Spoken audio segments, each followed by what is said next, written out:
రక్షకుడు మీ కొరకు పుట్టి ఉన్నాడు. రండి, వినండి, పాల్గొనండి.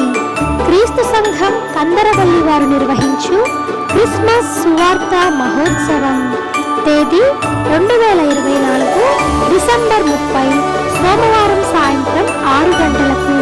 స్థలం చిన్నపేట చర్చ్ పక్కన, కందరవల్లి, ఆచంట మండలం, పశ్చిమ గోదావరి జిల్లా. సంగీతం రవిరాయ్ అండ్ టీమ్. సువార్త గాయకులు బ్రదర్ శాంసన్ గారు. ప్రత్యేక వర్తమానికులు బ్రదర్ పి జేమ్స్ గారు, వేట్లపాలెం. అందరూ ఆహ్వానితులే. అందరికీ ప్రేమ విందు కలదు. ప్రేమతో ఆహ్వానించువారు కందరవల్లి సంఘ పెద్దలు మరియు విశ్వాసులు, కరుగోరుమిల్లి సంఘ పెద్దలు మరియు విశ్వాసులు. Convener pastor N Prasanna Kumar గారు. వివరములకు సంప్రదించవలసిన మా యొక్క ఫోన్ నెంబరు 9956